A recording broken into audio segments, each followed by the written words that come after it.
Welcome sa munting YouTube channel natin guys. Please support my videos. Like, comment and subscribe lang po mga idolo. Maraming salamat po. Story Present, Myriad World Inventory Box. Kabanata 211.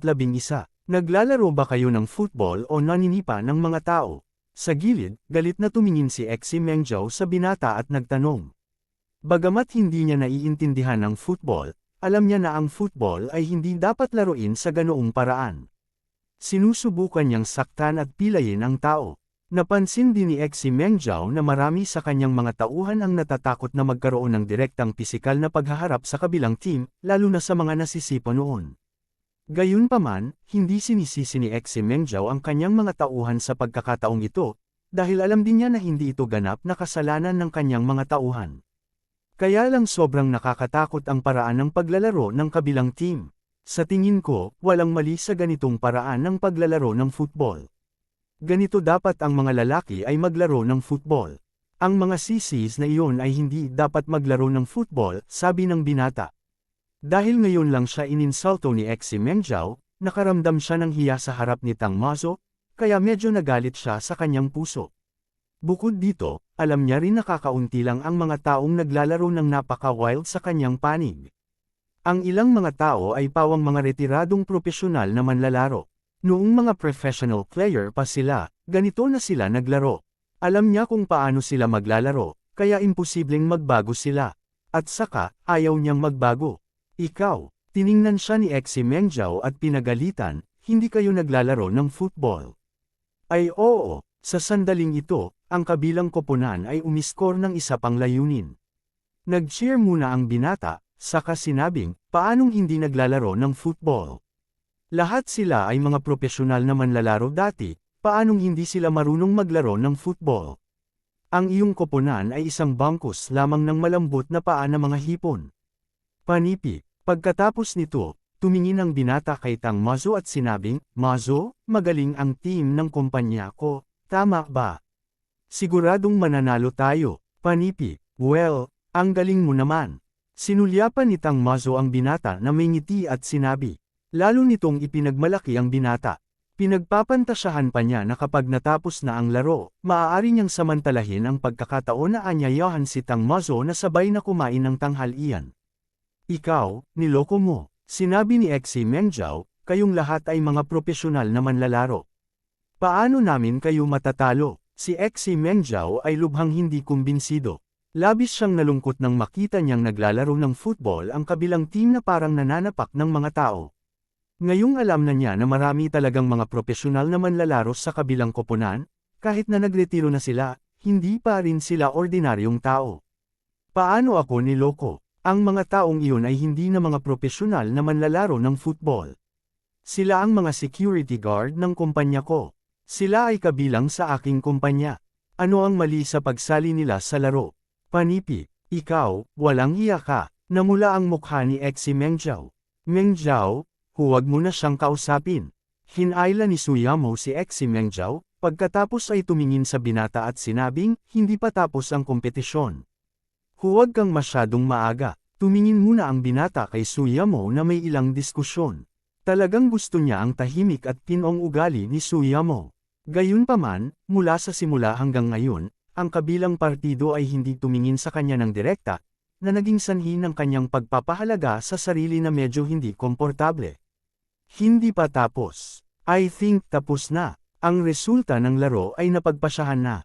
Ang hindi lang sigurado ay kung gaano karaming mga layunin ang maaari naming puntos sa dulo, pagmamalaki ng binata. Sa oras na ito, sa field, ang kanyang koponan ay umiskor ng isa pang layunin. Muli siyang nag-cheer, pagkatapos ay tumingin kay Exi Mengjiao ng pag-alit.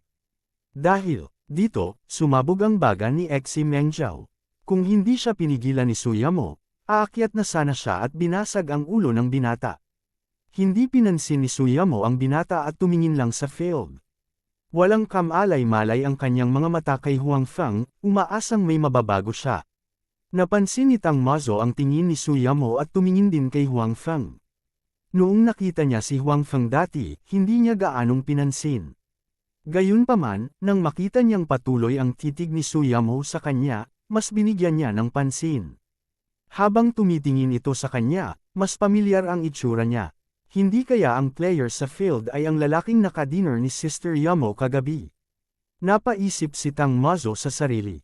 Hindi maaaring tama iyon. Hindi ba't sinabi ni Meng Zhou na ang mga tao sa field ay mga ordinaryong empleyado lamang sa kanyang kumpanya? Karamihan sa kanila ay mga security guard lang. Kahit anong mangyari, hindi magugustuhan ni Sister Yamo ang ganoong tao, di ba? Gayunpaman, bagamat naisip niya na imposible, mayroon pa rin siyang ilang hula nang makita niya ang tingin ni Su Yamo. Hindi siya si Exi Meng Zhao. Si Exi Meng Zhao ay pabaya at hindi napansin ang mga detalyeng ito. Gayunpaman, nakita niya si Su Yamo na nakatingin kay Huang Feng ng maraming beses sa mahabang panahon. Tsaka parang iba ang titig sa mga mata niya kumpara sa ibang tao. Kung talagang ang taong ito, hindi katakataka na nakipag-dinner siya sa kanya kagabi, naisip ni Tang Mazo sa kanyang sarili. Naisip ni Tang Mazo, ngunit, sa background ng pamilya ni Sister Yamo, bakit siya magiging interesado sa isang ordinaryong tao? At saka, papayag kaya ang pamilya niya? Alam ni Tang Mazo na sa background ng kanyang pamilya, masisiyahan siya sa isang superior na buhay na hindi maaaring tamasahin ng mga ordinaryong tao sa halos lahat ng oras. Gayunpaman, maraming bagay ang hindi niya kontrolado, lalo na pagdating sa usapin ng kasal. Wala siyang gaanong sasabihin dito. Panganib. Biglang sumigaw si Su Yamo at Jin Aiseng si Tang Mazo mula sa kanyang ligaw na pag-iisip. Tumingin din siya sa field at bahagyang tinakpan ang bibig. Medyo nag-aalala siya. Lumabas na sa field, nakita ni Huang Feng na ang kanyang mga manlalaro ay natakot sa barbaric na estilo ng paglalaro ng kalaban. Sa kabilang banda, tila hindi naramdaman ng kalaban na may mali. Sa katunayan, ipinagmamalaki pa nila ito. Dahil dito, labis na ikinalungkot ni Huang Feng. Bukod dito, ngayong nasa likod na sila ng tatlong layunin, walang nang ahas na makisali sa mga pisikal na paghaharap. Kapag ang kalaban ay dumating upang agawin ang bola, sila ay magpapasa ng bola sa gulat. Sa ganitong paraan, ang bola ay madaling makuha muli ng kalaban. Hindi nakapagtataka na naka-score sila ng 3 goal.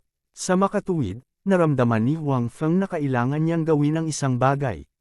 Matapos magsimula ang kompetisyon, bagaman hindi alam ng mga tao sa kanyang panig ang sitwasyon ng kabilang panig, lahat sila ay umaasa sa kanya. Bagamat sinabi niyang hindi niya kakayanin ang pasanin na ito, may gusto pa rin siyang gawin sa kanyang puso. Ngayon, naramdaman niyang may kailangan siyang gawin. Kung hindi, tiyak na matatalo sila sa larong ito. Para sa premyong pera, at para maibsan din ang iyong kayabangan. Napaisip si Huang Feng sa kanyang sarili. Sa oras na ito, ang bola ay nasa paa ng kalaban.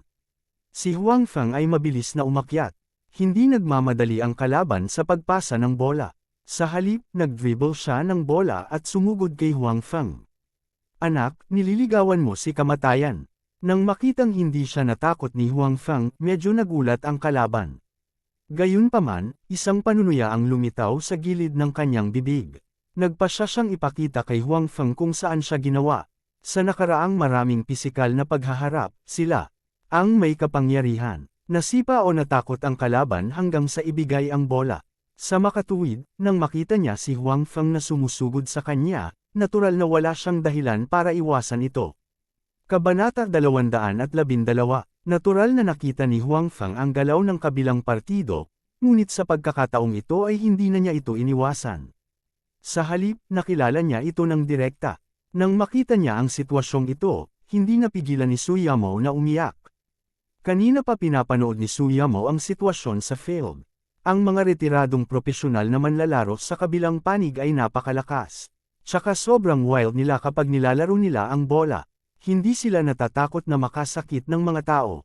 Sa makatuwid, ngayong hindi ito iniiwasan ni Huang Feng, malaki ang posibilidad na ang kanyang binti ay masugatan sa sipa ng kabilang partido. Natural na hindi alam ni Huang Feng na nag-aalala si Su Yamo sa kanya sa gilid. Nakatingin lang siya sa ibang player at sa player sa ilalim ng kanyang mga paa. Natural na hindi direktang masipa ng kabilang partido ang binti ni Huang Feng. Sa kasong iyon, maaari siyang direktang parusahan ng referee. Gayunpaman, mayroon pa rin siyang paraan para saktan si Huang Feng. Nang iunat ni Huang Feng ang kanyang paa upang harangin ang kanyang bola, ibinaba niya ang kanyang kanang paa upang sipain ang bola.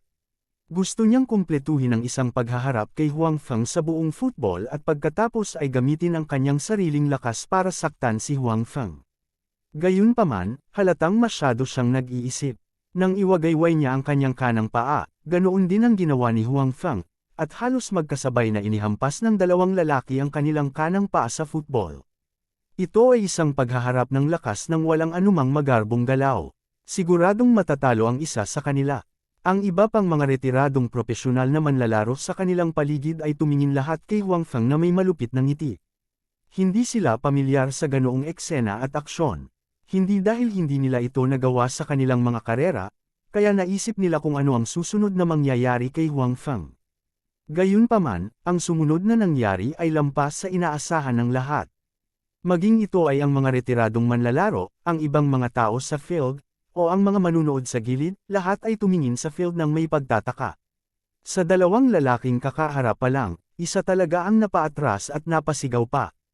Gayunpaman, ang taong ito ay hindi si Huang Feng, ngunit ang retiradong propesyonal na manlalaro na nakaharap sa kanya. Gaano kakalakas? Sa oras na ito, dumating din si Brother Wang sa tabi ni Huang Feng. Tiningnan niya ang kalabang manlalaro na gumulong-gulong sa lupa sa sakit at medyo nahihirapang tinanong si Huang Feng. Kasama rin si Brother Wang sa panimulang linya para sa laban na ito. Gayunpaman, nang hinayang siya nang makarating siya sa field dahil masyadong mabangis ang kalaban. Kanina pa siya sinipa sa tiyan ng kalaban, masakit pa rin ngayon. Kaya naman, marami siyang nasabi tungkol sa lakas ng kalaban. Gayunpaman, ang kalaban ay ngayon ay dehado sa labanan ng lakas kay Huang Feng. Hindi lang gamulong ang lalaki, namamaga ang kanang binti sa bilis na kita ng mata. Ito ay itim at asul, na nagpapakita kung gaano kalakas si Huang Feng. Nagkibit balikat si Huang Feng at hindi nagsalita. Sa halip, sinamantala niya ang katotohanan na ang iba ay hindi pa ganap na nagising at direktang nagdribble ng bola sa kabaligtaran na layunin. Nang makita ng mga taong iyon si Huang Feng na nagdidribble ng bola, hindi nila sinasadyang umiwas sa gilid. Ilang sandali, hindi sila nang ahas na harangin si Huang Feng. Alam ni Huang Feng kung gaano siya kalakas. Sa mga nakaraang laban, pinipigilan niya ang kanyang mga sipa dahil natatakot siyang makasakit siya ng iba. Sa makatuwid, ipinakita lamang niya ang kanyang bilis at kakayahan sa paglukso. Hindi niya ipinakita kung gaano siya kalakas. Natural, hindi alam ni Brother Wang at ng iba pa ang tungkol dito. Ang mga kilos ng mga taong iyon ngayon ay lubos na ikinagalit niya. Iyon ang dahilan kung bakit niya pinakawalan ang kanyang buong lakas at ginamit pa ang kanyang panloob na lakas. Sa ganitong paraan, mas malakas ang lakas ng kanyang kanang binti. Paano ito makakalaban ng isang ordinaryong tao? Kahit retiradong professional player ang kalaban, imposible pa rin. Gayunpaman, si Huang Feng ay may habag pa rin sa kanyang puso. Pagkatapos mag-isip tungkol dito, sinipa pa rin niya ang bola sa labas ng mga hangganan at hinayaan ang mga tao sa tabi niya na tulungan ang malas na lalaki sa labas ng field. Sa oras na ito, ang kahabag-habag na hitsura ng taong iyon ay malinaw na nakikita ng lahat. Sa oras na ito, hindi siya maaaring maglakad, pabayaan ang paglalaro ng football. Nahihirapan lang siyang umalis sa bukid sa tulong ng iba. Kung nabali man ang kanyang binti, kailangan niyang pumunta sa ospital para sa maingat na pagsusuri. Manager Huang, napakalakas mo pala. Nakakamangha. Tama, kanina lang mayabang yung mga yon. Tingnan natin kung maglakas loob pa silang sumipa. Itinumbo lang ako ng taong yun gamit ang bola. Ang sakit pa ng paa ko ngayon. Ngayong nakikita ko silang ganito, it's really satisfying. Ang mga tao sa tapat ay pumunta upang tingnan ang sitwasyon ng nasugatan na manlalaro. Pinalibutan ng mga tao ni Huang Feng si Huang Feng. Bagamat nasa likod pa rin sila ng tatlong layunin, hindi sila nag-alala. Wala silang pakialam kung mananalo ang kanilang koponan o hindi. Masaya silang makitang naghihirap ang mga manlalaro ng ibang koponan. Hindi nagtagal, pinaalis ang lalaking iyon, at nagpatuloy ang laro. Sa una, ang mga tao sa kabilang panig ay tila medyo natatakot kay Huang Feng. Gayunpaman, tila may ilang mga tao pa rin ang hindi nasisiyahan. Sanay na silang mayabang sa field. Ngayong tinuruan sila ng leksyon ng isang ordinaryong tao, paano nila ito matitiis. Sa makatuwid, mayroon pa ring mga tao na nagpunta upang humanap ng problema kay Huang Feng. Gayunpaman, naglaro sila ng mga profesional na laro, kaya kahit na gusto nilang humanap ng gulo kay Huang Feng, hindi nila siya tahasan sisipain. Bagamat pareho ang kanilang layunin, hindi nila sinasadyang mag-foul. Gayunpaman, sa lalong madaling panahon nalaman nila na ang kanilang mga pamamaraan ay walang silbi. Kahit na pumunta sila para i-tackle ang bola, tumayo lang si Huang Feng at hinayaan silang mag-tackle. Ni hindi nila nagawang saktan si Huang Feng at saktan pa ang kanilang sarili. Sa makatuwid, pagkatapos na masaktan ni Huang Feng ang dalawang tao at umalis sa field, ang mga tao sa kabilang panig ay sa wakas ay kumilos. Hindi man lang sila ng ahas na sumulong nang makita nila si Huang Feng na nagdidribble ng bola. Sila ay mayabang, ngunit hindi sila hanggal. Naturally, hindi na kailangang matakot dito. Nandito sila para maglaro ng football para kumita. Kung sila ay ipinadala sa ospital at kailangan pang humiga saglit, ang pagkalugi ay hihigit sa pakinabang. Sa makatuwid, ang susunod na sitwasyon ay kawili-wili. Hanggat si Huang Feng ay nagdribble ng bola, ang mga tao sa kabilang panig ay hindi nang ahas na dumpensa. Hinayaan nila si Huang Feng na i-dribble ang bola ng direkta. Iisipin ng mga taong hindi alam ang sitwasyon na ito ay isang pekeng laro. Bilang resulta, ang marka ay patuloy na muling isinulat. Mabilis na nalampasan ng koponan ni Huang Feng ang kabaligtaran, kahit na higit sa 10 tao. Kahit nasa isang friendly na laro, ang ganoong malaking marka ay hindi karaniwan. Sino ang nagsabi na ang aking mga manlalaro ay mga sisis at ang kanyang mga manlalaro ay ang mga tunay na lalaki? Nakita ni Xi Mengzhao ang kasalukuyang sitwasyon sa gilid at nakaramdam siya ng pagmamalaki. Ganito ang itsura ng tunay na lalaki. Wala man lang silang lakas ng loob na magnakaw ng bola. Ang binata ay binubuli ni Xi Mengzhao. Ang kanyang mukha ay naging puti at pula, ngunit walang paraan. Alam niyang umungol siya sa field, umaasa na ang kanyang mga manlalaro ay gaganap ng mas mahusay at maging mas lalaki. Gayunpaman, ang kanyang mga manlalaro ay natakot sa kanilang talino ni Huang Feng. Paano sila mangangahas na nakawin ang bola? Gusto na lang nilang maghintay na matapos ang laro para makaalis na sila sa lalong madaling panahon. Kabanata 213. Ang resulta ng laro ay tulad ng sinabi ng binata. Walang suspense. Gayunpaman, nahulaan niya ang simula ngunit hindi ang wakas. Ang koponan na akala niya ay tiyak na mananalo sa laro na may malaking margin. Kahit na sa pagtatapos ng laro, ang mga manlalaro ay hindi nagkaroon ng kahit kititing na depresyon. Sa halip, parang nakatakas sila sa dagat ng pait. Nanalo tayo. Nang pamito ang referee bilang hudyat ng pagtatapos ng laro, pagmamalaking sabi ni Xi Mengzhao sa binata. Pagkatapos, naglakad siya patungo sa kanyang mga manlalaro. Halata namang maganda ang mood niya. Hindi siya binaygo ng mga manlalarong iyon. Ngumiti si Suyamo at sumunod sa kanya. Umalis si Tang Mazo nang walang pag-aalinlangan. Hindi man lang siya nagpaalam sa binata. Maya-maya ay ang binata na lang ang naiwan sa sulok na busilak sa ingay at excitement. Gusto niyang pigilan si Tang Mazo, ngunit hindi niya alam kung anong dahilan ang gagamitin. Nangako siya na tiyak na mananalo ang kanyang koponan. Gusto pa niyang i-treat si Tang Mazo sa isang pagkain pagkatapos manalo. Ngayon, parang masyado siyang nag-iisip. Isa pa, naalala niyang hindi nagpakilala ang dalawang babae sa simula hanggang sa huli. Hindi rin sila ipinakilala ni Tang Mazo. Sa bandang huli, hindi na niya kilala kung sino ang dalawang babae. Wala siyang pakialam sa laro ng team, kaya hindi niya alam kung saang kumpanya galing ang team niya. Gayunpaman, mula sa katotohanang hindi sila ipinakilala ni Tang Mazo, masasabi niyang hindi talaga siya gusto ni Tang Mazo o may magandang impresyon sa kanya. Kung hindi, hindi niya ipinakilala ang kanyang mga kaibigan sa kanya.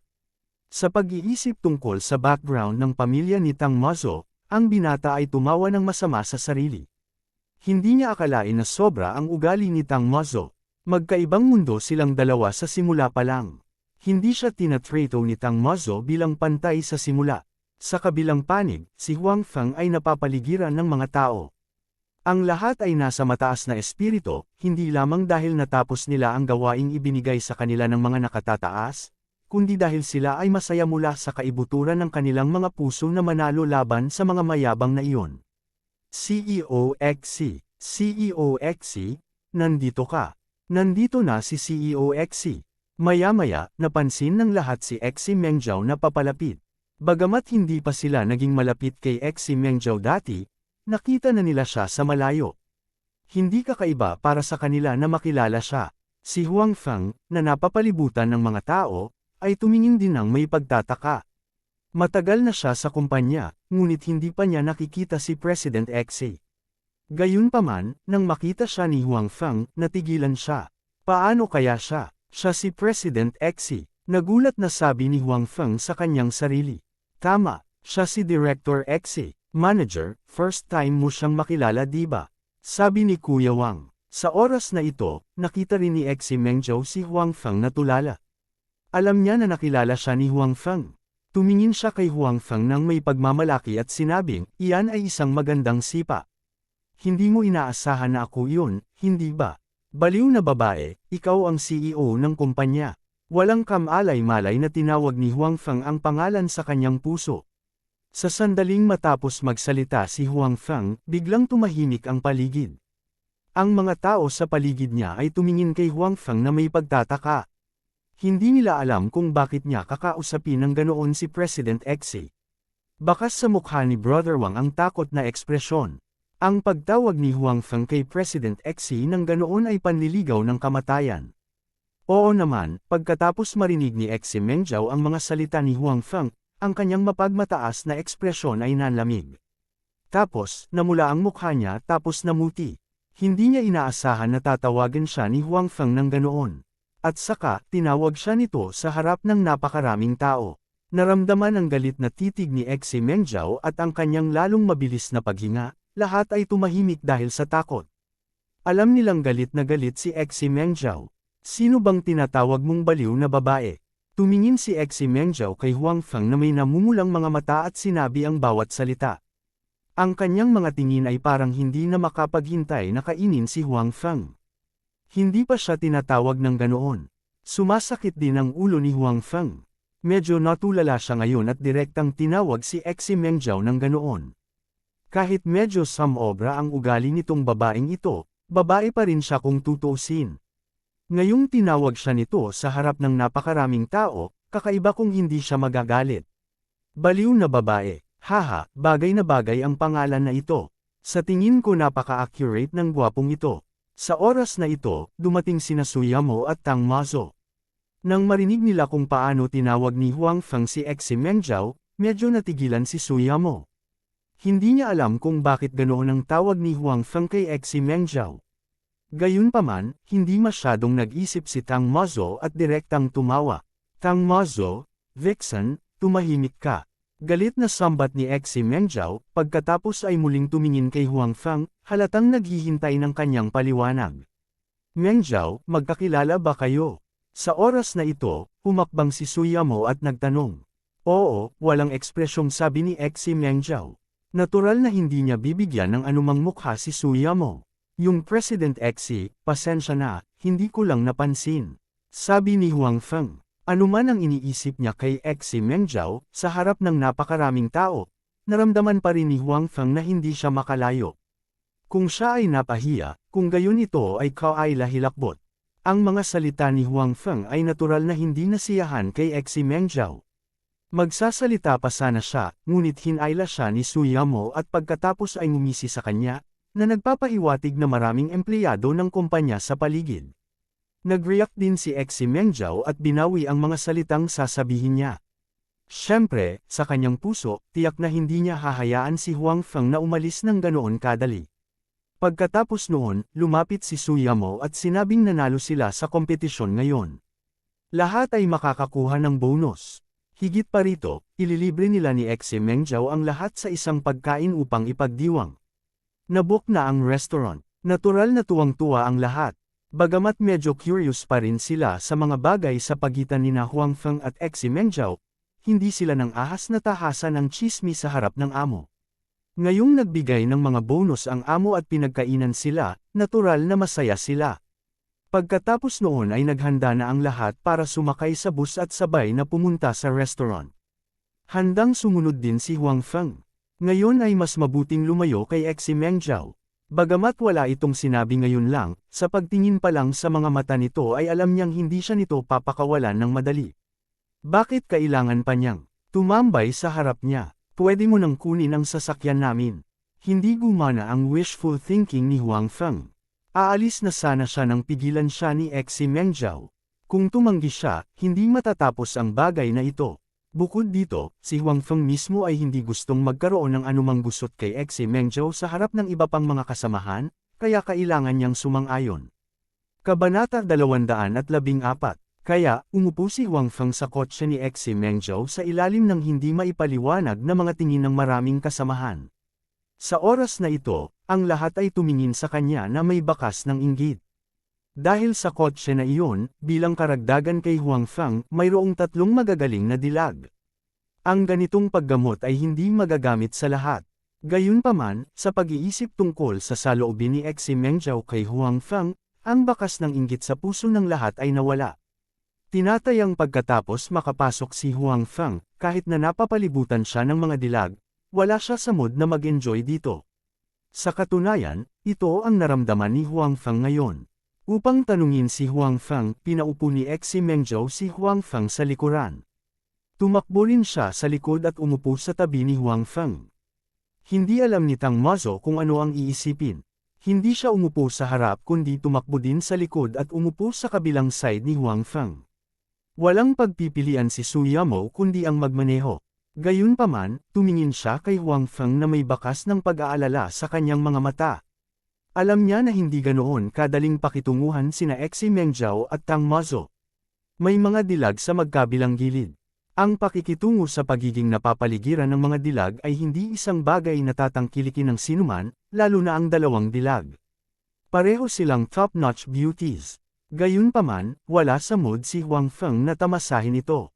Tumingin sa kanya si Xi Mengzhao na may napaka-unfriendly na mga mata. Hindi ba nagmamadali lang ako sa maling tao? Hindi, wala akong ginawang masama. Parang baliw na babae talaga ang ugali niya dati. Bakit napaka-unforgiving niya? Tungkol naman sa kagandahan sa kabilang side na hindi niya kilala ay hindi na nawala ang mga mata nito mula nang makapasok siya.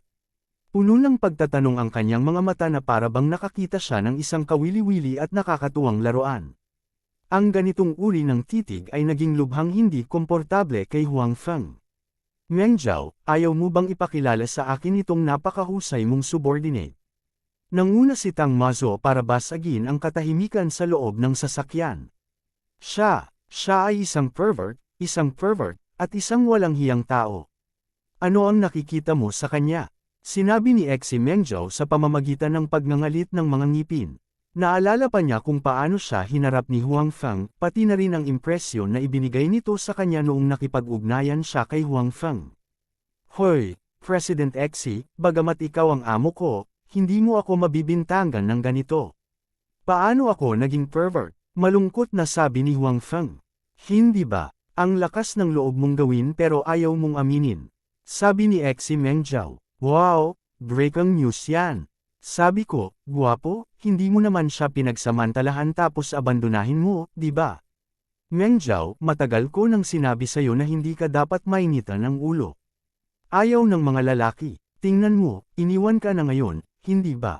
Masayang sabi ni Tang Mazo. Ikaw ang iniwan. Sinaway siya ni Xi Mengzhao. President Xi, sa tingin ko may hindi pagkakaunawaan sa pagitan natin. Sabi ni Huang Feng. Noong huling nakita siya ni Xi Mengzhao, pinigilan niya ito at sinabing pervert siya. Bukod dito, alam niya ang pangalan nito sa oras na iyon, na nangangahulugang hindi ito dapat magkamali. Kaya lang ay wala siyang natatandaang nakipag-interact dito noon. Hindi pagkakaunawaan. Sabi mo, misunderstanding yun. Halatang sinamantala mo ako, pero hindi mo inaamin. Ngayon, sa harap ng napakaraming tao, sinabi mong isa akong baliw na babae. Ikaw na pervert at walang hiyang tao. Naramdaman ni Xi Mengzhao na malapit nang sumabog ang kanyang galit. Masyadong onman ang taong ito. Kailan pa kita sinamantala? Tanong ni Huang Feng. Mengzhao, kailan kanya sinamantala? Tinanong ito ni Su Yamo.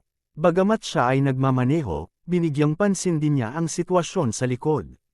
Ngayong narinig niya na sinabi ni Xi Mengzhao na sinamantala siya ni Huang Feng, hindi niya maiwasang magtanong. Kasabay nito, naisip niya na mali ang paghusga niya kay Huang Feng. Si Tang Mazo ay may ngiti sa kanyang mukha. Tumingin siya kina Huang Feng, Su Yamo, at Xi Mengzhao. Nanatili siya sa Huang Feng sa pinakamatagal na panahon. Akala niya isa lang itong ordinaryong tao. Hindi niya inaasahan na talagang sinamantala niya si Xi Mengzhao nang magkaroon siya ng kakaibang relasyon kay Su Yamo. Hindi ito isang bagay na kayang gawin ng isang ordinaryong tao.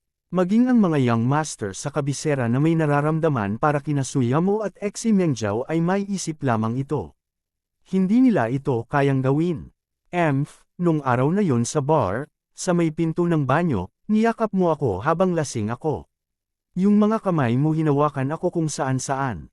Sa huli, sinabi mo pa na salbaha ako. Nakalimutan mo na ba? Sa oras na ito, hindi na itinago ni Xi Mengzhao ang nangyari sa bar noong araw na iyon. Kung hindi niya sasabihin, malamang na patuloy itong itatanggi ni Huang Feng. Matapos marinig ni Su Yamo ang mga salita ni Xi Mengzhao, ang kanyang mukha ay naging medyo pangit. Kahit na ang kanyang relasyon kay Huang Feng ay hindi pa umuunlad, mayroon pa rin siyang magandang impresyon kay Huang Feng. Siyempre, hindi niya gustong maging ganoong tao si Huang Feng. Gayunpaman, pagkatapos ay naisip niya ang kanyang pakikipag-ugnayan kay Huang Feng, lalo na noong gabing iyon sa kanyang bahay. Nakainom din siya ng sobra, ngunit napakahusay ng ugali ni Huang Feng sa kanya. Wala naman siyang ginawang out of line. Maging ang hindi pagkakaunawaan sa banyo ay dulot niya. Kung talagang ganoong tao si Huang Feng, hindi siya makakatagpo ng ganoong engkwentro sa araw na iyon. Sa pag-iisip nito, sinabi ni Su Yamo kay Xi Mengzhao, Mengzhao, hindi ba ito pagkakaunawaan? Ate Yamo, paano mo matutulungan ang isang outsider at hindi naniniwala sa akin? Napaka-pervert talaga ng lalaking ito. Sinabi ni Xi Mengzhao na may ilang mga hinaing. Nako, naalala ko na. Ikaw ang lasing na babae. Sa oras na ito, naalala rin ni Huang Feng na nagkaroon siya ng ganoong bagay sa isang kakaibang babae sa bar ilang araw na ang nakalipas. Gayunpaman, hindi mo naman ako masisisi kung ganon. Nung mga oras na yun, kalalabas ko lang ng banyo at nakita kong hindi ka tumitigil sa paglalakad at malapit ng mahulog, kaya pumunta ako sa harapan para tulungan ka. At saka, hindi ka naman hinawakan ng mga kamay ko, okay. Niyakap nga kita, pero sa sitwasyong iyon, kung hindi kita niyakap ng mahigpit, siguradong matutamba ka. At saka, sa totoo lang, ayaw mo akong matamaan. Sa totoo lang, ayaw mo talagang tumama. Sa totoo lang, ayaw mong tumama, sabi mo barbaric ka, okay. Nadama ni Huang Feng na kailangang ikwento ang nangyari noong gabing iyon, para hindi siya maintindihan ng mga taong ito. Nang marinig ang paliwanag ni Huang Feng, talagang gamaan ang loob ni Su Yamo. Mukhang hindi siya nagkamali ng paghusga sa kanya. Ang diskarte ni Huang Feng ay hindi labis, ngunit si Xi Mengzhao ay medyo hindi makatwiran. Siyempre, hindi niya sasabihin, kung hindi, sasabihin ni Xi Mengzhao na tinulungan niyang muli ang isang tagalabas. Ikaw ay isang pervert, sinamantala mo ako, sabi ni Xi Mengzhao. Sa kanyang opinyon, siya ay niyakap ni Huang Feng ng ganoon. Siya ay sinamantala ni Huang Feng. Kabanata 215. Gayunpaman, pagkatapos makinig sa paliwanag ni Huang Feng, ngumiti si Su Yamo at hindi na naniwala sa mga salita ni Xi Mengzhao. Ate Yamo, huwag kang magpaloko sa kanya. Ang pervert niya talaga. Nabalisa si Xi Mengzhao nang makita niyang hindi na siya pinaniwalaan ng kanyang matalik na kaibigan. Pervert. Kahit pervert siya, hindi siya magiging pervert sa'yo. Si Tang Mazo, na nasa tabi niya, ay nagpatuloy sa pag-atake kay Xi Mengzhao. Sino ang nakikipag-usap sa isang vixen na katulad mo? Sabi ni Xi Mengzhao. Pagkatapos noon, nagsimula siyang mag-focus kay Tang Mazo at hindi pinansin si Huang Feng. Siyempre, hindi kinalimutan ni Xi Mengzhao si Huang Feng. Ano man ang iniisip ng ibang tao, sa kanyang opinyon, si Huang Feng ay isang pervert. Ang pananaw na ito ay malalim na nakaugat. Gayunpaman, pinag-isipan din niya ito. Dahil empleyado na niya ngayon si Huang Feng, nagkaroon siya ng maraming pagkakataon para guluhin siya. Nang dumating si Huang Feng at ang iba pa sa restaurant, hindi pa dumarating ang boss, kaya naunang pumasok ang 3 babae at 1 lalaki. Pagkatapos noon, pumunta si Su Yamo upang ayusin ang isang bagay na may kaugnayan sa pagkain. Habang kumakain, napakaganda ng kapaligiran. Ito ang unang pagkakataon para sa maraming empleyado na kumain kasama ang dalawang amo. Gayunpaman, bagamat masaya sila, walang nang-ahas na uminom kasama ang dalawang amo. Gayunpaman, kahit na hindi sila uminom kasama ang dalawang amo, hindi ibig sabihin na hindi uupo ang dalawang amo sa kanilang mesa. Hindi nagtagal pagkatapos magsimula ang pagkain, kinuha ni Exie Mengjiao ang kanyang wine glass at naglakad papunta sa table ni Huang Feng. Noong nakaupo si Huang Feng sa mesa kanina, maaga siyang tumakbo sa isa pang mesa. Obviously, ayaw niyang magkaroon ng masyadong contact kay Exie Mengjiao. Gayunpaman, hindi niya inaasahan na hindi siya pababayaan ni Exie Mengjiao. Manager Huang, nanalo kami sa laro ngayon dahil sa iyo. Salamat sa pagbibigay ng karangalan sa kumpanya. Hayaan mo akong mag-propose ng toast sa iyo, sabi ni Exie Mengjiao. Sa harap ng lahat, seryoso siyang kumilos. Salamat, Manager Huang. Nanalo kami ngayon dahil sa tulong ng lahat. Hindi ako nangangahas na kunin ang kredito, sabi ni Huang Feng. Of course, everyone deserves credit for winning. Gayunpaman, kung hindi mo nakayanan ang pressure mula sa kabilang panig, naniniwala ako na magiging napakahirap para sa amin na manalo. Kaya, dapat mong inumin ang tasa ng alak na ito, sabi ni Exie Mengjiao. Tama, Manager Huang. Kung hindi dahil sa iyo ngayon, hindi kami mananalo. Tama, si Manager Huang ay nararapat na bigyan ng higit na kredito. Sunod-sunod na nagsisigawan ang lahat. Tiningnan ni Huang Feng ang mapagmataas na si Exie Mengjiao at alam niyang kailangan niyang inumin ang baso ng alak na ito. Okay, salamat President Exie. Si Exie Mengjiao ay umiinom ng soft drink, ngunit si Huang Feng ay umiinom ng white wine. Hindi niya maaaring hilingin kay Exie Mengjiao na uminom ng white wine, at hindi rin siya makainom ng soft drinks, kaya white wine lang ang naiinom niya. Pagkatapos uminom ng isang baso ng alak, hindi nagaanong naramdaman ni Huang Feng, ngunit agad na sinabi ni Exie Mengjiao, speaking of which, today is the first time I officially met Manager Huang. I didn't expect that our company has a talent like Manager Huang. This is really a great blessing for our company. Gusto kong mag-toast kay Manager Huang para pasalamatan si Manager Huang sa pagpapahinto sa mahahalagang impormasyon ng kumpanya noong huling pagkakataon. Pagkatapos noon, hindi na niya binigyan ng pagkakataon si Huang Feng na magsalita at uminom muna. Tumingin si Huang Feng kay Exie Mengjiao na may mapait na ngiti, ngunit patuloy lang siya sa pag-inom. Pagkatapos ng 2 baso ng alak, medyo bumuti na ang pakiramdam ni Huang Feng, ngunit hindi umalis si Exie Mengjiao. Sa halip, nagpatuloy siya sa paghahanap ng mga dahilan para makipag-inuman sa kanya. Hindi lang iyon, hinikayat din niya ang iba pang empleyado na uminom kasama si Huang Feng. Nakikita ng lahat na gusto ni Pangulong Exie na lasingin si Huang Feng. Naisip ng lahat ang nangyari sa stadium kanina at hindi nila naramdaman na kakaiba ang ugali ni Exie Mengjiao. Malinaw, ang ginawa ni Huang Feng noon ay nagpagalit kay Exie Mengjiao. Natural, walang nang-ahas na suwayan si Exie Mengjiao, kaya patuloy na nagbabago ang mga taong nakipag-inuman kay Huang Feng. Sa huli, maging si Tang Mazo ay dumating upang sumali sa kasiyahan, na nagsasabi na ito ang unang pagkakataon na nakilala niya si Huang Feng, kaya gusto niyang makipag-inuman sa kanya. Tumingin si Su Yamo kay Huang Feng na nakulong sa isang tag team battle. Gusto niyang sumulong para tumulong, ngunit sinalsal siya ni Exie Mengjiao at hindi siya binitawan. Alam din ni Su Yamo na medyo hindi komportable si Exie Mengjiao kay Huang Feng sa kanyang puso. Naisip niya na kung hahayaan niyang maglabas ng galit si Exie Mengjiao, wala siyang anumang pagkiling kay Huang Feng sa hinaharap. Sa makatuwid, nakatitig lang siya kay Huang Feng nang walang magawa. Tumingin si Exie Mengjiao kay Huang Feng, na medyo lasing na, at sa wakas ay gamaan ang pakiramdam sa kanyang puso. Gayunpaman, halatang imposible para sa kanya na pabayaan ito. Sa pagtatapos ng pagkain, tanging si Huang Feng lamang ang lasing sa pinangyarihan. Hindi naman kasi malayang nakainom ang iba dahil sa presensya ng 2 amo. Gayunpaman, sinabi na ni Exie Mengjiao sa publiko na ang premyong pera para sa laro ay ipapamahagi sa loob ng 2 araw, na nagpasaya sa lahat. Ano naman sa kanya? Umalis na ang ibang mga empleyado. Si Su Yamo at ang 2 pa ay tumingin kay Huang Feng na lasing na at nakahiga sa mesa. Medyo nag-alala sila. Noong nakita ni Exi Mengjiao na lasing si Huang Feng noon, tuwang-tuwa siya, ngunit ngayon, naging problema na kung paano paalisan si Huang Feng. Bakit hindi na lang natin siya patuloyin dito? Sabi ni Exi Mengjiao. Paano naman yun? Sabi ni Suyamo. Malinaw na imposibleng iwan si Huang Feng dito mag-isa. Hindi namin alam kung saan siya nakatira.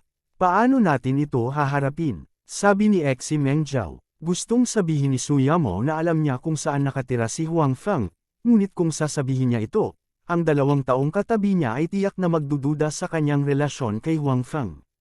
Siyempre, hindi alam ni Suyamo na lumipat na si Huang Feng ngayon. Bakit hindi natin siya ipadala sa hotel?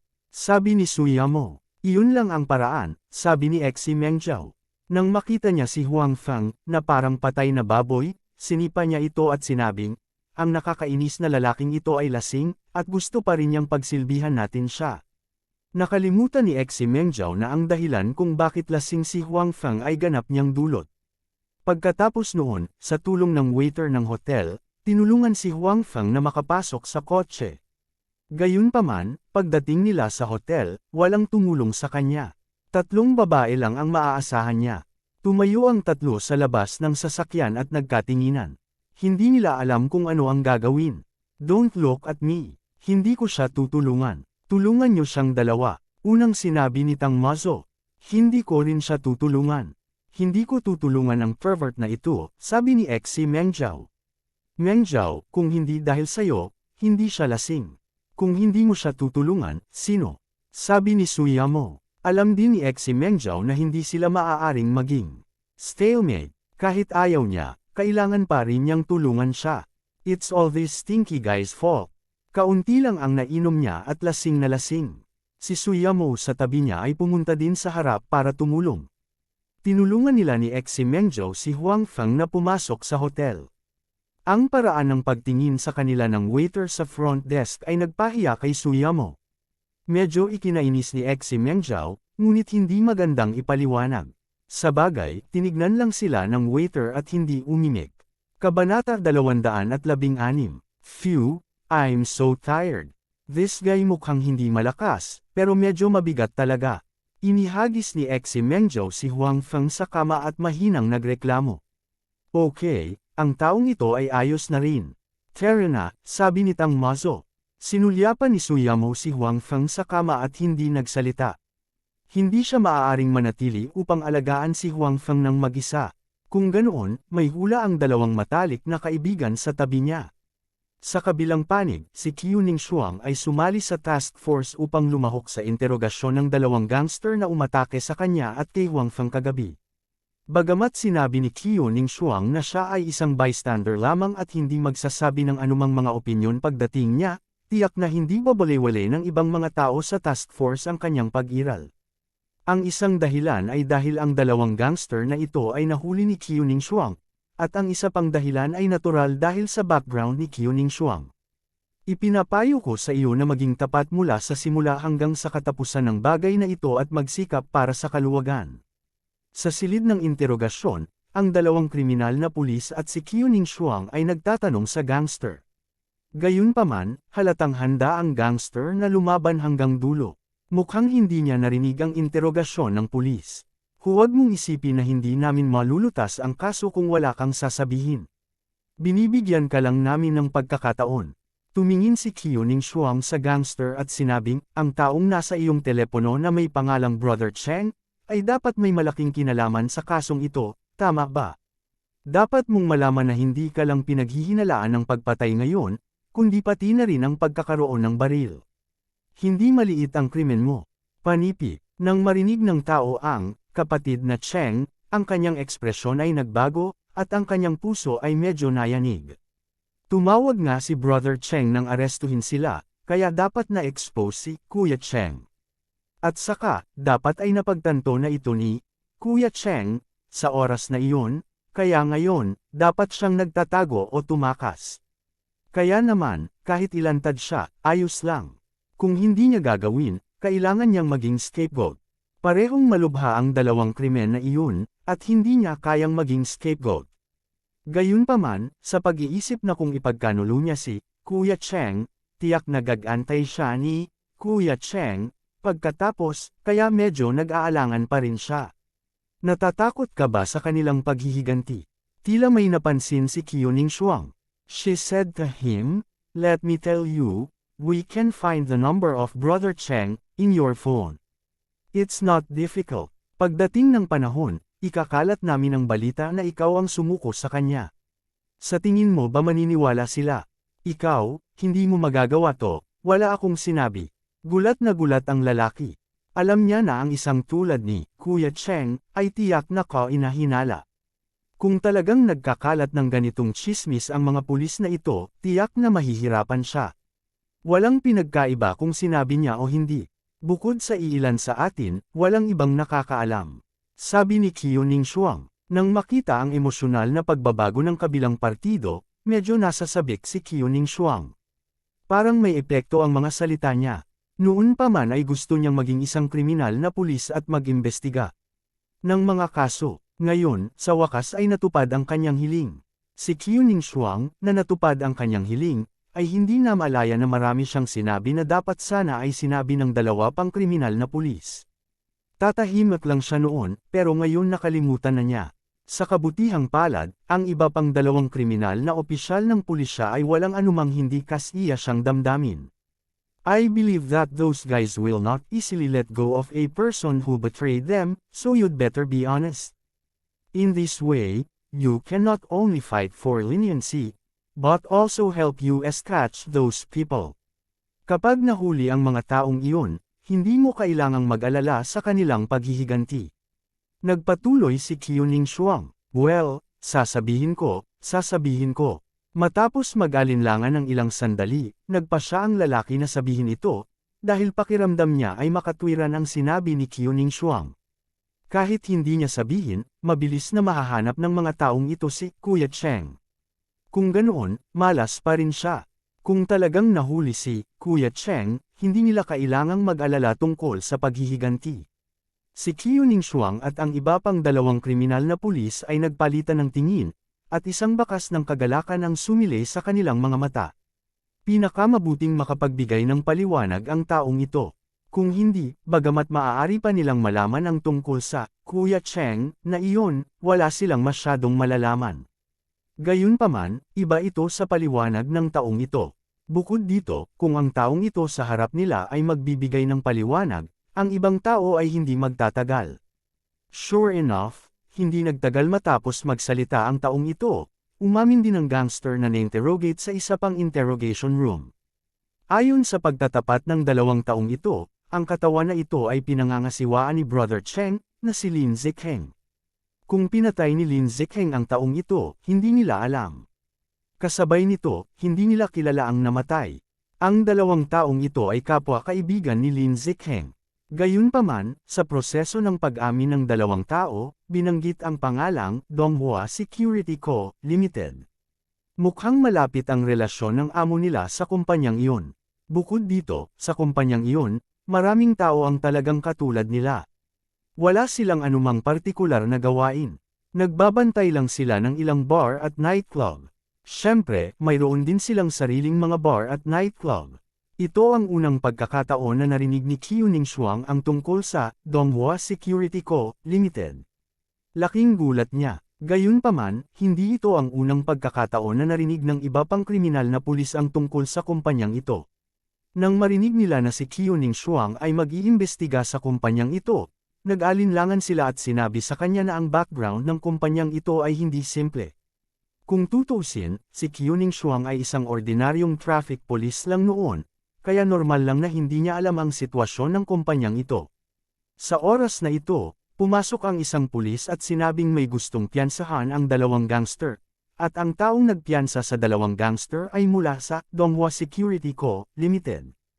Hindi ko pa sila iniimbestigahan, ngunit talagang dumating sila para piyansahan ang mga kriminal, sabi ni Qiuning Shuang. Ang chairman ng kumpanyang ito ay tinatawag na Uncle Lee. Napakakaunting mga tao ang nakakaalam ng kanyang partikular na pangalan. Gayunpaman, maraming taon na ang nakalilipas, siya ay dating isang gangster at nagkaroon ng maraming mga kamag-anak. Nitong mga nakaraang taon, dahan-dahan niyang sinimulan ang paglilinis ng kanyang sarili. Bihira siyang sumali sa mga gawain ng underworld at ipinaubaya sa ibang mga tao na pamahalaan. Ang taong ito ay may maraming koneksyon sa Qinghai, ang pinakamatalik na kaibigan sa Qinghai, sabi nitong ng pinakamayamang tao, sabi niya sa Qinghai, ang kriminal na pulis. Alam niyang hindi alam ni Qiu Ningshuang ang sitwasyon ng kabilang partido, kaya ipinakilala niya ito sa kanya. Tito Li, bulong ni Qiu Ningshuang sa sarili, may kinalaman ba ito sa kanya?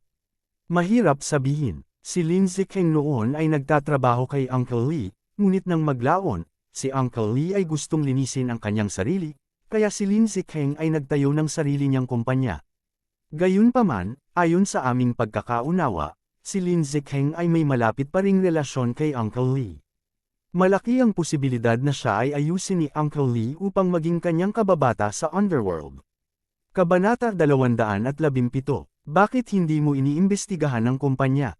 Tanong ni Qiu Ningshuang. Nag-check din kami, ngunit wala kaming nakitang anumang problema. Bagamat nakikipag-ugnayan si Lin Ziqing kay Uncle Li, hindi namin matiyak kung may ginawang ilegal si Uncle Li. Ang kanyang kumpanya ay gumagawa na ngayon ng ilang legal na negosyo sa ibabaw, at napakakaunting mga bagay na maaaring magamit laban sa kanya. Bukod sa kanyang mga koneksyon, hindi madali para sa amin na gumawa ng anumang bagay sa kanila, sabi ng kriminal na opisyal ng pulisya. Tumango si Qiu Ningshuang. Ang pinakamahalagang bagay ngayon ay mahuli si Lin Ziqing. Ayon sa dalawang tao, si Lin Ziqing ay napakahinala. Kung ang bagay na ito ay may kinalaman kay Uncle Li, malalaman lamang nila pagkatapos nilang mahuli si Lin Ziqing at tanungin siya. Para sa taong dumating para piyansahan si Lin Ziqing, natural na hindi papayag si Qiu Ningshuang. Sa mga salita ni Qiu Ningshuang, ang tao ay nakatakdang bumalik ng walang tagumpay. Hindi muna pinansin ni Uncle Li ang bagay na ito. Naisip niya na ilalabas muna niya si Lin Ziqing, pagkatapos ay haharapin ito. Pagkaraan ng ilang sandali, ang bagay na ito ay isa sa alang-alang na. Gayunpaman, hindi niya inaasahan na ang mga taong ipinadala niya sa istasyon ng pulisya ay babalik ng walang tagumpay. Hindi man lang nila nakita ang dalawang tao. Naramdaman ni Uncle Li na may mali, kaya talagang binigyan niya ng pansin ang bagay na ito. Pagkatapos, nagtanong siya tungkol dito sa pamamagitan ng kanyang sariling mga channel. Ano, may kinalaman ang anak ni Director Qiu sa bagay na ito. Muntik na siyang mapatay. Okay, Mr. Li, salamat. I treat kita ng pagkain kapag libre ka. Panipi. Pagkababa ng telepono ay napakapangit ng ekspresyon ni Uncle Li. Hindi niya inaasahan na ang busybody traffic police na pinag-uusapan ng dalawang basura ay anak pala ni Director Qiu. Si Director Qiu ang pinuno ng lahat ng puwersa ng pulisya sa Qing Province. Ang kanyang anak na babae ay nasangkot sa bagay na ito at muntik ng mapatay. Obvious naman na hindi niya hahayaan ng madali ang bagay na ito. Siguradong mag-iimbestiga siya hanggang dulo. Sa pag-iisip niyan, alam ni Uncle Li na hindi niya malulutas ang bagay na ito ng mag-isa, kaya mabilis niyang tinawagan si Tong Chenjun. Kung tutuusin, kailangan niyang madamay sa bagay na ito. Kung hindi, kung patuloy na nag-iimbestiga ang pulisya, tiyak na malalaman siya. Aray, ang sakit ng ulo ko. Sobra-sobra ang lokong babaeng yan. Tinawag ko lang ang pangalan niya, at pinainom niya ako sa mesa. Sa hotel, nagising si Huang Feng pagkatapos matulog ng 2 o 3 oras. Gayunpaman, dahil sa sobrang pag-inom niya sa tanghali, medyo masakit pa rin ang kanyang ulo, at hindi siya ganap na puyat. Nang nasa mesa na siya, napagtanto niyang lasing siya ni Xi Mengjiao. Gayunpaman, sa ganoong okasyon, hindi siya makatanggi, kaya't uminom na lamang siya. Kung hindi lang niya sasaktan si Xi Mengjiao, kundi sasaktan din niya ang kanyang mga kasamahan na nakikipag-inuman sa kanya. O diba, wala ba akong inner strength? Sa palagay ko, mayroong isang palabas sa TV kung saan maaari mong gamitin ang panloob na enerhiya upang pilitin na alisin ang alkohol sa iyong katawan. Biglang naalala ni Huang Feng na alam niya ang panloob na lakas. Sa mga martial arts na palabas sa TV na iyon, mayroon talagang isang sitwasyon kung saan ang panloob na lakas ay ginamit upang pilitin ang alkohol na lumabas sa katawan. Kaya, nakaupo si Huang Feng na naka-cross-leg sa kama at sinubukang iikot ang kanyang panloob na enerhiya upang i-compress ang alkohol sa kanyang katawan. Pagkatapos, inipon niya ito sa kanyang kanang kamay. Pagkatapos, nakita niya na sa kanyang mga daliri ay may lumabas na mga patak ng tubig at dahan daw ang tumulo pababa. Pwede ba talaga? Gulat na bulalas ni Huang Feng. Ang mga patak ng tubig na ito na pinilit na lumabas sa katawan ay alkohol. Gayunpaman, dahil si Huang Feng ay hindi nag-practice ng panloob na lakas sa loob ng mahabang panahon, ang panloob na lakas sa kanyang katawan ay hindi gaanong, kaya ang bilis ng paglabas ng alkohol ay hindi mabilis. Gayunpaman, ang hindi alam ni Huang Feng ay hindi lahat ng tao na nagsasanay ng panloob na lakas ay maaaring pilitin ang alkohol sa labas ng katawan sa pamamagitan ng panloob na lakas. Hindi ito kayang gawin ng ordinaryong panloob na lakas. Ang Seven Luminaries Invincible Kung Fu na pinapraktisan niya ay hindi ito magawa. Gayunpaman, dahil nagsasanay din siya ng magic sa parehong oras, ang magic at panloob na lakas ay bumuo ng isang bagong enerhiya na nagawa ito. Pagkatapos ng halos 10 minuto, pinilit ni Huang Feng na alisin ang alak sa kanyang katawan. Puyat na siya, at hindi na sumakit ang ulo niya. Nako, kailangan ko pang pumunta sa auction house mamayang hapon. Biglang naalala ni Huang Feng na nakipag-appointment siya kay Master Qiu kahapon para pumunta sa Jiaxing Auction House ngayon para kunin ang kanyang painting para sa auction. Kaya, mabilis na bumangon si Huang Feng. Wala na siyang oras para tanungin kung sino ang nagpadala sa kanya sa hotel. Mabilis siyang sumakay ng taxi papuntang Xuan Street. Paumanhin, Master Qiu, nahuli ako. Sa Baolei Pavilion, nakita ni Huang Feng si Master Qiu na dumating na. Para naman kay Master Feng, mukhang abala pa siya sa appraisal. Tumingin si Master Qiu kay Huang Feng na nakakunot ang noo. Ang dahilan kung bakit niya tinulungan si Huang Feng kahapon ay dahil naroon siya sa tamang oras. Bilang karagdagan, nagustuhan niya ang pagpipinta at ayaw niyang natatakpan ito ng alikabok. Kaya naman, nagkusa siyang tulungan si Huang Feng na makipag-ugnayan sa auction house. Gayunpaman, hindi niya inaasahan na mahuhuli si Huang Feng ngayon. Para siyang humingi ng tulong, na labis na ikinalungkot ni Master Qiu. Kailangan ng mga kabataan na magkaroon ng sense of time, sabi ni Master Qiu. Oo, Lolo Qiu, kasalanan ko. May naantala ako at pinaghintay ka ng matagal. Hindi lang niya kailangan ng tulong ni Master Qiu para irekomende siya, ngunit higit sa lahat, alam ni Huang Feng na siya talaga ang may kasalanan. Ngayon, siya ang nangangailangan ng tulong, ngunit huli na siya. Malinaw na hindi nararapat na hayaan ang isang matanda na maghintay para sa kanya. Okay, dahil nandito ka na, fair na, sabi ni Master Qiu. Hindi nagbago ang isip niya dahil huli si Huang Feng. Si Huang Feng ay natural na labis na nagpapasalamat. Hindi siya pamilyar kay Master Qiu. Ngayong huli na siya dahil sa kanya, hindi sinabi ni Master Qiu na hindi siya tutulungan. Si Huang Feng ay likas na nagpapasalamat kay Master Qiu. Salamat, Lolo Qiu, muling nagpasalamat sa kanya si Huang Feng. Marahil dahil sa mapagpakumbabang ugali ni Huang Feng, medyo nawala ang galit sa puso ni Old Master Qiu. Mas maganda na ang kanyang kutis kumpara kanina. Dinala ni Master Qiu si Huang Feng sa punong tanggapan ng Jiaxing Auction House sa Qing Province. Ang punong tanggapan ay matatagpuan din sa Jiangzhou. Pagkatapos ng lahat, ang Jiangzhou ay ang kabisera ng probinsya, kaya hindi ito kakaiba. Ang Jiaxing Auction House ay isang pambansang chain auction house. Ito ay sikat sa China. Sa lahat ng mga domestic auction house, maaari itong may ranggo sa nangungunang 5. It was a time-honored shop, kaya maraming tao ang nakakilala dito. Kung gusto nitong magsagawa ng auction, natural na maraming tao ang sasali. Ang mga bagay na ito ay sinuri lahat ni Huang Feng kahapon. Matapos malaman ang background ng Jiaxing Auction House, inaabangan ni Huang Feng ang presyo ng kanyang pagpipinta. Siyempre, nagpapasalamat din siya kay Master Qiu dahil kung hindi dahil sa kanya, mahihirapan siyang ilagay ang painting na ito sa auction. Kabanata 218. Nang dumating sina Huang Feng at Old Master Qiu, mayroon ng mga taong naghihintay doon. Dahil dito, lalo pang nakatitiyak si Huang Feng na si Old Master Qiu ay hindi isang ordinaryong tao. Elder Qiu, nandito ka. Magalang na binati ng nasa katanghaliang gulang na lalaki si Old Master Qiu matapos siyang makita. Oo, pasensya na sa abala sa iyo, Manager Wen, sabi ni Old Master Qiu. Huwag mo nang banggitin. Karangalan namin na makasama si Elder Q dito, sabi ng medyo may edad na lalaki. Pagkatapos, tumingin siya kay Huang Feng at sinabing, si Mr. Huang siguro ito. Tumango si Old Master Q. Huang Feng ay humakbang pasulong at sinabi, Hello, Manager Wen. Ang pangalan ko ay Huang Feng. Kumusta, Ginoong Huang? Salamat sa pagpili kay Jiasheng at sa iyong paninindigan, sabi ni Manager Wen. Pagkatapos nun ay pumasok na silang tatlo sa auction house. Sa bulwagan ng auction house, nakita rin ni Huang Feng ang pagpapakilala ng maraming exhibit. Ang mga exhibit na ito ay pawang mga kilalang bagay na naibenta sa Jiasheng Auction House noong nakaraan. Nakita pa ni Huang Feng ang isang painting na nabili ng higit sa 50 milyong yuan. Ito ay isang Western oil painting. Si Huang Feng ay hindi isang dalubhasa sa larangang ito, kaya hindi niya alam kung ano ang napakahusay tungkol dito. Medyo nagulat lang siya sa presyo.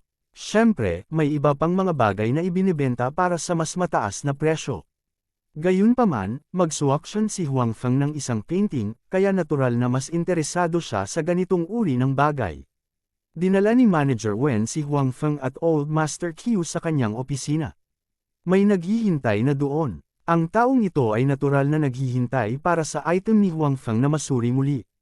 Kahit na ang item ni Huang Feng ay tiyak na maaaring i-auction dahil kay Old Master Q, kailangan din ng auction house na magkaroon ng pangkalahatang pag-unawa sa lahat ng mga item na isusubasta. Noon lamang nila naitakda ang panimulang presyo at iba pa. Ibinigay ni Huang Feng ang painting na dinala niya sa appraiser. Nang tasahin ng appraiser ang pagpipinta, nakatagpo siya ng parehong problema tulad ni na Old Master Q at Old Master Feng. Maaari niyang sabihin na ang pagpipinta ay hindi pangkaraniwan, ngunit hindi niya makilala ang pintor. Malinaw na kilala ng appraiser si Old Master Q. Nang tasahin niya ang pagpipinta, nakipagpalitan pa siya ng opinyon kina Old Master Q at Old Master Feng. Obra maestra talaga ang pagpinta ni Mr. Huang. Sayang naman ang matandang ito na walang karanasan. Hindi ko alam kung sinong Master Wu Tangze. Maya-maya, natapos na ang appraiser sa pag-appraise ng painting. Tumayo siya at kinausap si Huang Feng. Pagkatapos, iminuwestro niya si Manager Wen, na nagpapahiwatig na ang gawaing ito ay tiyak na maaaring i-auction. Ang panimulang presyo na ibinigay ng appraiser ay 500,000 din. Pagkatapos ay hiningi ni Manager Wen ang opinyon ni Huang Feng. Pagkatapos ng lahat, kung ang panimulang presyo ay itinakda ng masyadong mataas at walang nagbid sa huli, ang piraso ay hindi isusubasta. Ito ay magiging isang kawalan para sa taong naglagay nito para sa auction. Walang anumang pagtutol si Huang Feng. Ang Baolei Pavilion ay binibili ito sa 500,000. Hindi man ito na auction dito, maaari siyang bumalik at maghanap ng Baolei Pavilion para makabili nito. Kahit na kinuha ng kabilang partido ang pagkakataon na babaan ang presyo, maaari pa rin niyang ibenta ito. Si Huang Feng ay walang anumang pagtutol, kaya si Manager Wen ay dumaan sa mga pamamaraan kasama si Huang Feng. Iningatan din ni Huang Feng ang pagpipinta. Nalaman niya kay Manager Wen na bukas ng gabi magsisimula ang auction. Sa pagkakataong ito, inimbitahan ng auction ang ilang kilalang mayayamang negosyante sa Qing Province, gayon din ang ilang sikat na collector. Magkakaroon din ng handaan sa gabing iyon. Dahil si Huang Feng ang depositor ng auction item, pinadalhan din siya ni Manager Wen ng imbitasyon. Siyempre, ang imbitasyong ito ay bahagyang dahil sa mukha ni Old Master Q. Naisip ito ni Huang Feng at hindi tumanggi. Kung tutuusin, curious din siya sa auction. Gusto niyang makita ng sarili niyang mga mata kung paano ibebenta ang kanyang item sa dulo. Lolo Q, maraming salamat sa araw na ito. Matapos makumplito ang mga pamamaraan, umalis sina Huang Feng at Old Master Q. Sa labas ng auction house, muling ipinahayag ni Huang Feng ang kanyang pasasalamat kay Old Master Q. Sige, bata kong kaibigan, hindi mo na kailangang pasalamatan ako ng paulit-ulit para dito. Maliit na bagay lang iyon. May gagawin pa ako, kaya't magpahinga muna ako, sabi ni Old Master Q. Tumingin si Huang Feng sa likod ni Old Master Q at mapait na ngumiti. Bulong niya sa sarili, sira na talaga ako sa baliw na babaeng yon. Si Huang Feng ay natural na nagsasalita tungkol kay Xi Mengzhao. Kung hindi dahil sa kanya, hindi siya nalasing at hindi na late ngayong hapon. Dahil dito, hindi lalala ang impresyon ni Old Master Q sa kanya. Gayunpaman, walang silbi na isipin ito ngayon. May isip lamang ni Huang Feng kung kailan siya magkakaroon ng pagkakataong makabawi. Habang iniisip pa rin ni Huang Feng kung paano aayusin ang kanyang relasyon kay Old Master Q, si Protector Q, na nasa isa pang space-time continuum, ay nakakaramdam ng kaunting kasiyahan. Mula nang makatakas si Qiu Huiyuan sa bahay ng ministro, ginamit muna niya ang kanyang kakayahan para magnakaw sa ilang mayayamang pamilya. Pagkatapos, ibinenta niya ang mga bagay na nakuha niya at kumita ng pera. Ang pera ay nakatulong sa kanya na matagumpay na makatipan ng ilang tao. Sa lipunan ngayon, ang mga natural at gawan ng tao na mga sakuna ay pare-pareho. Ang korte ng imperial ay nagpataw din ng mabibigat na buwis. Maraming tao ang hindi nakaligtas at namatay sa gutom. Sa makatuwid, ang katotohanan ay tulad ng naisip ni Qiu Huiyuan. Hanggat may pagkain, maraming tao ang handang sumunod sa kanya. Kahit na ito ay isang negosyo na nangangailangan ng kanilang buhay, ang ilang mga tao ay handang gawin ito. Sa makatuwid, ginamit ni Qiu Huiyuan ang pera sa kanyang mga kamay para mabilis na mapalawak ang kanyang koponan. Gayunpaman, sa simula, hindi niya opisyal na inihayag ang kanyang paghihimagsik. Natatakot siya na baka hindi siya magkaroon ng sapat na lakas at maagang masupo. Gayunpaman, ang plano ay hindi makasabay sa mga pagbabago. Nais niyang dahan-daw ang makaipon ng lakas bago ipahayag ang kanyang paghihimagsik. Gayunpaman, sa isang salungatan sa mga runner ng lokal na pamahalaan, ang ilang mga tao sa kanyang panig ay aksidenteng napatay ang runner. Siyempre, posible rin na sinasadya nila ito. Kung tutuusin, marami sa mga taong ito ang nabuli ng mga runner ng lokal na pamahalaan. Kaya naman, hindi maiiwasan ang pagkamuhi nila sa mga tumatakbong lokal na pamahalaan. Gayunpaman, kahit na ano, nangyari ito.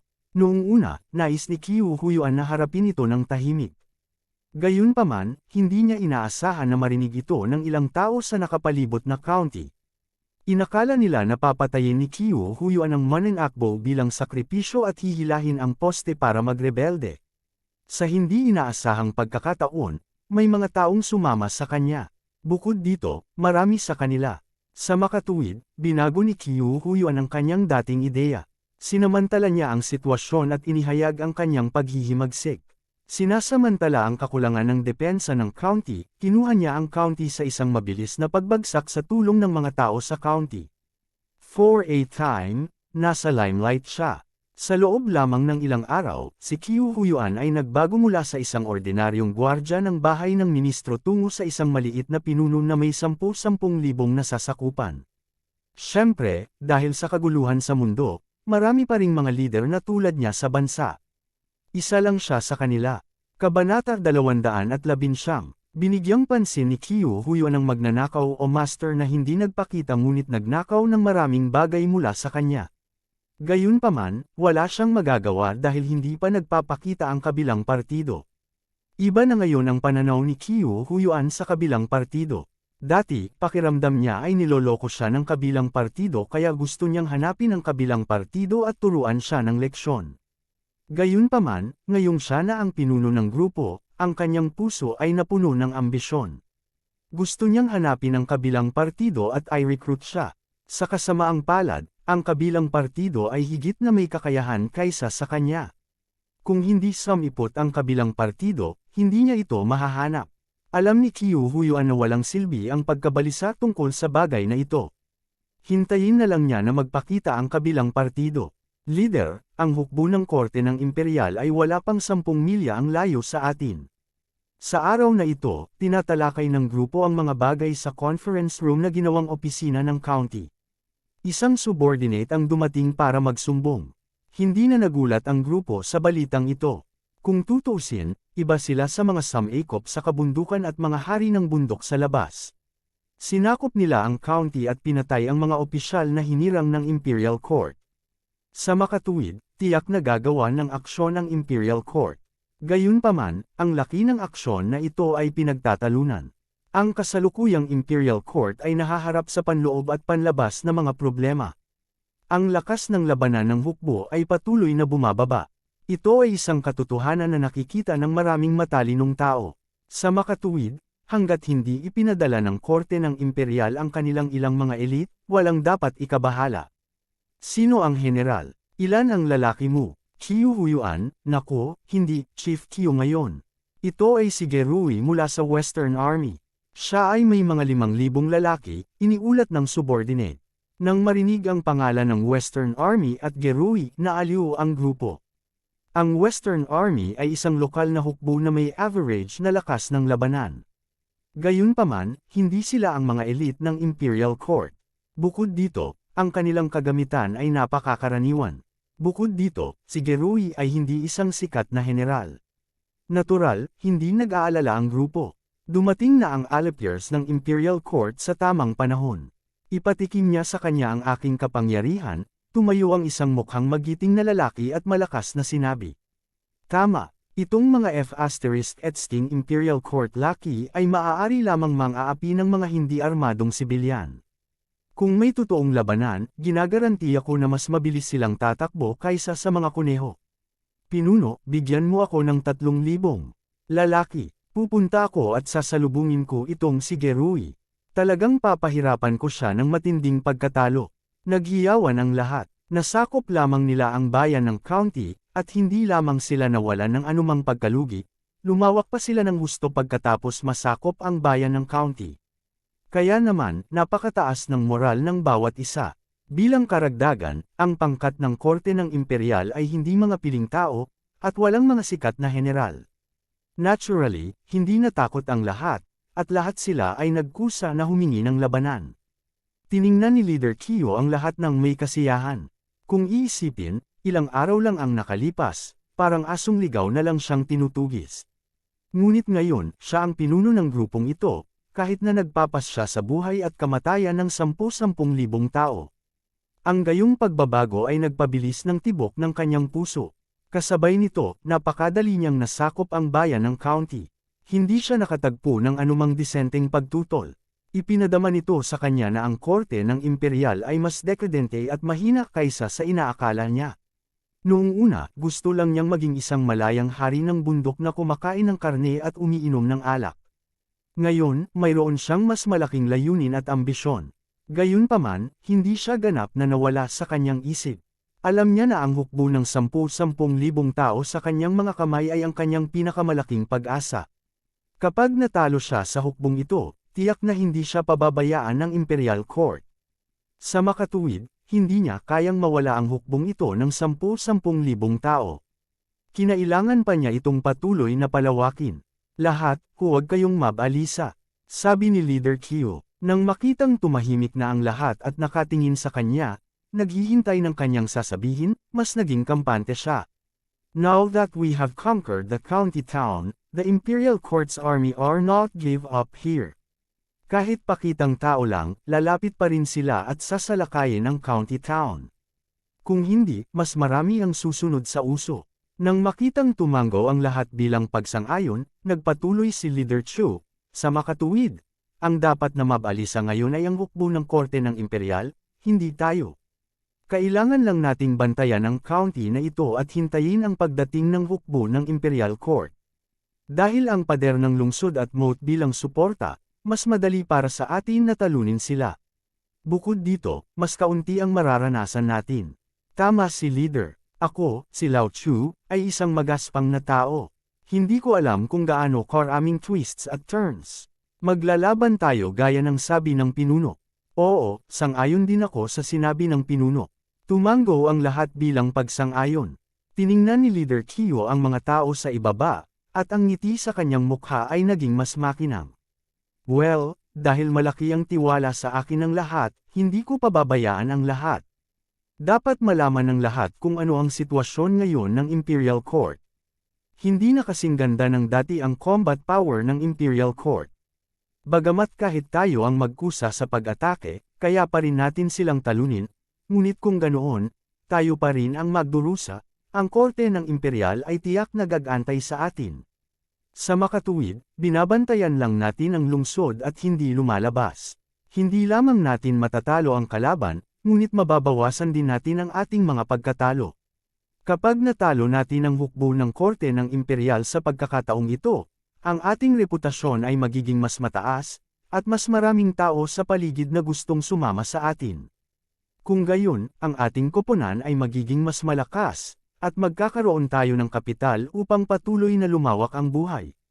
Lahat ay magiging mas mahusay at mas mabuti. Nang marinig ang mga salita ni Leader Q, ang mga mata ng lahat ay naging mas maliwanag at mas maliwanag. Karamihan sa kanila ay mga ordinaryong magsasaka lamang noon, ngunit pinilit sila ng Imperial Court hanggang sa puntong hindi na sila makaligtas, kaya nagtaas sila ng bandila at nagrebelde. Hindi masyadong mataas ang kanilang kamalayan sa ideolohiya, kaya ngayong narinig nila ang mga salita ni Leader Q, naramdaman nila na ang mga salita ni Leader Q ay talagang napakamakatwiran. Nang makitang lahat ay sumang-ayon sa kanya at suportado siya, si Leader Chu ay natural na napakasaya. Karamihan sa mga taong ito ay nagdala ng kanilang mga tao upang humingi ng kanlungan sa kanya, kaya lahat sila ay tapat sa kanya. Ni hindi niya kayang utusan ng ganoong pangkat. Sa makatuwid, maaari lamang niyang pasunurin ang mga taong ito sa harap niya at gawin silang magtrabaho para sa kanya. Sa ganitong paraan, magiging masunurin ang kanilang mga nasasakupan. Siyempre, mas malayo ang pananaw ni Leader Q kaysa sa mga taong ito. Pagkatapos ng lahat, siya ay nasa hukbo sa loob ng mahabang panahon at umakyat sa ranggo ng isang intermediate na opisyal. Natural, ang mga ordinaryong magsasaka na ito ay hindi may kukumpara sa kanya. Naisip na niya ito, sa susunod na labanan, makakahanap siya ng pagkakataon na pahiniin ang lakas ng mga nasasakupan ng mga taong ito at hayaan silang maging kanyan, upang ang mga talagang nakikinig sa kanya ay mabuhay. Sa ganitong paraan lamang, magiging mas matatag ang kanyang posisyon. Kabanata 220. Dahil pare-pareho ang opinyon ng lahat, nagsimula silang maghanda para sa pagtatanggol sa lungsod pagkatapos nilang maghiwalay. Sa kabutihang palad, nang salakayin nila ang county, ang mga tao sa county ay hindi masyadong lumaban. Sa makatuwid, mayroon pa ring ilang bagay upang ipagtanggol ang lungsod, tulad ng mga itim na troso, mga gumugulong na bato, at iba pa. Sa oras na ito, ang hukbo na ipinadala ng korte ng imperial upang sugpuin sila ay nagmamarcha sa katamtamang bilis. Sa gitna ng hukbo, may palanquan. Inilalayan ito ng 8 malalakas na lalaki. Sir, malapit na po tayong makarating sa Plum County.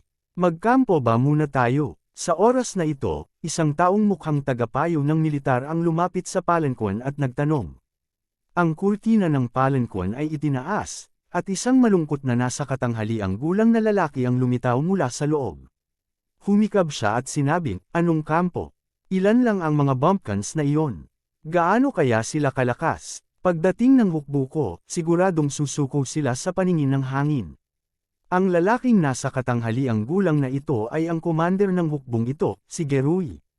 Si Gerui mismo ay walang gaanong kakayahan. Karaniwan siyang mahilig magsugal at makipaglaro sa mga babae.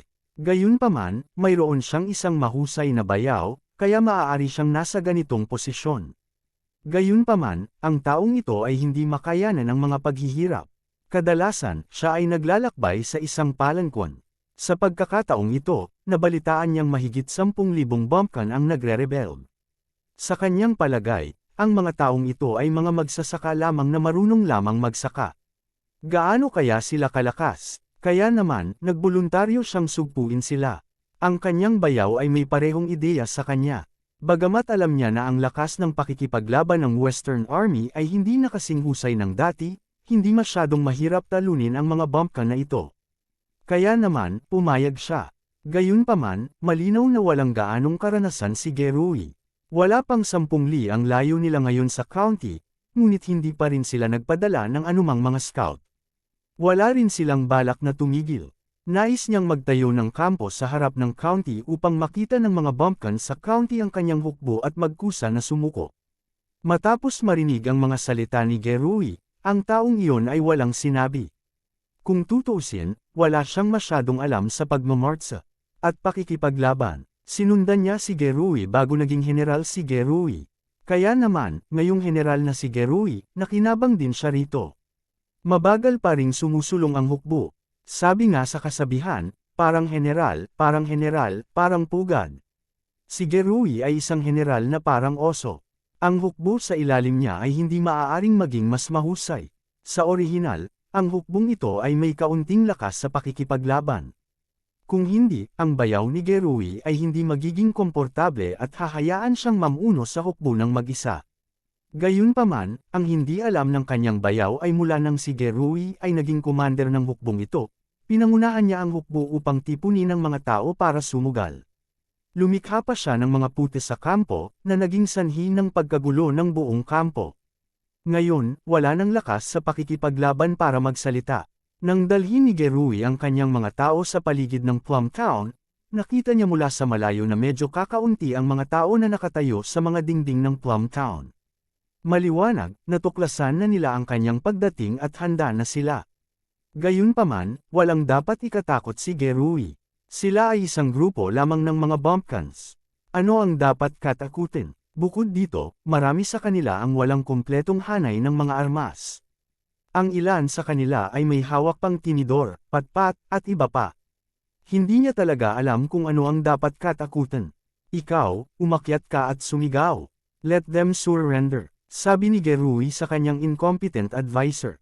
Oo, matapos tumugon ng taong iyon, mayabang siyang naglakad patungo sa harapan ng hukbo at sumigaw sa pader ng lungsod, mga tao sa lungsod, makinig kayo. Ang ating Panginoong Ge ay isang banal na tao.